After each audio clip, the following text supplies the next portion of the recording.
Hello. So today for social studies, we are going to continue talking about supply and demand.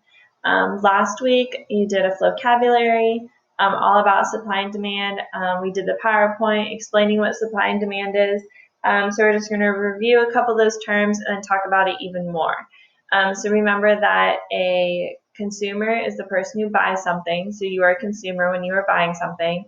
And that person can buy a good, so something physical like food or clothes or like gaming systems, or so that's a good that they can buy a good, or they can buy a service.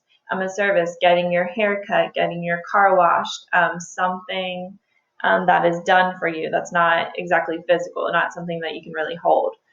And then the goods and products have to do with the supply and demand. So supply is the amount of something you have. So you have a big supply of candy or a big supply of food at your house. And then the demand is how much people want that.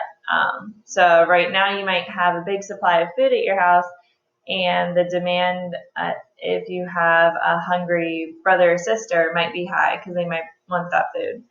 So again, supply and demand. And we're going to talk today how those two fit together. So right here, I'll be reading, so make sure that you're following along while I'm reading. It says, a few years ago, a new video game system was introduced. It was called the Nintendo Wii, and it consisted of a variety of video games, some of which could be used with a wireless controller. The demand for the product was high, and there were thousands of people wanting a Wii because they knew it would be fun to play.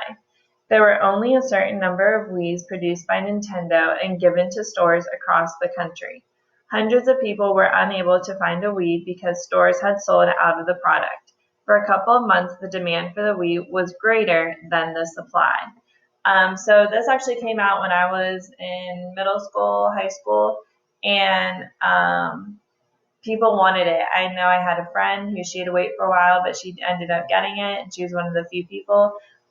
So like it says that a lot of people wanted it, so the demand was high, but the supply was low. They only had a certain number of Wiis.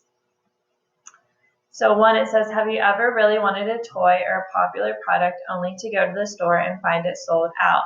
Think of some other products that have a greater demand than stores could supply. Write them below. So similar to the Nintendo Wii, I know the Nintendo Switch just came out.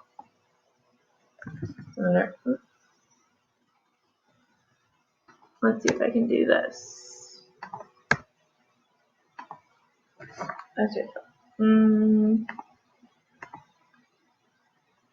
I text box.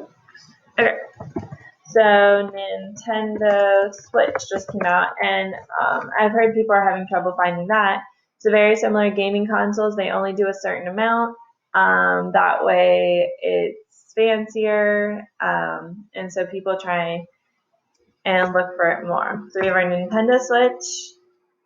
Can I make this bigger? And then even when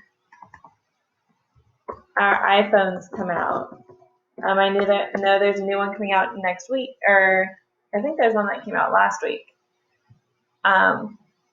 that people are going to be trying to get, and I don't know if they'll have enough in stock. So those iPhones, very important.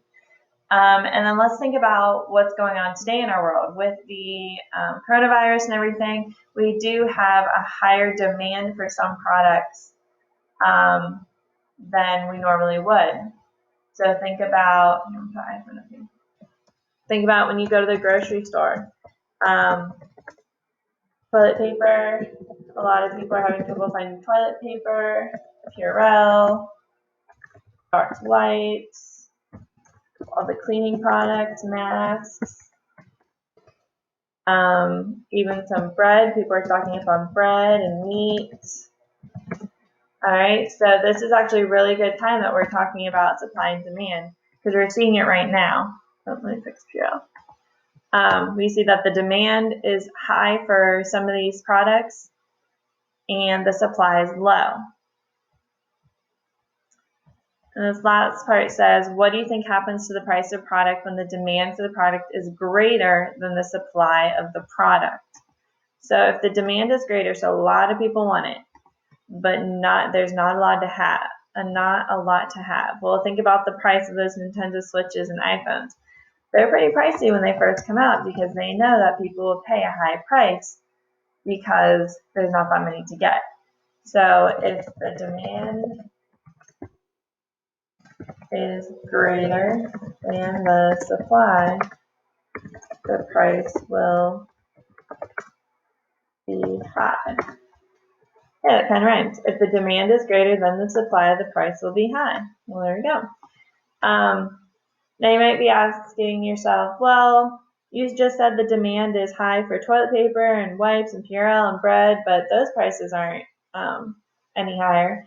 Well, when we have a national emergency or something going on that's affecting the whole nation and the whole economy, there's laws in place that don't let people hike up the prices. Because if you think about it, if stores hiked up the prices, like hiked up meaning they made the prices higher, that wouldn't be good for everyone else, right? That'd be the stores making a lot of money and then the people losing a lot of money. So in this case, when the demand is high for necessities like toilet paper, Clorox wipes, they're not allowed to hike up their prices. But going back to our Nintendo Switch and our iPhone, since that happened before all this, the supply or the demand was greater, and those aren't essential items or anything. The companies did make the price higher because they know that more people want those items.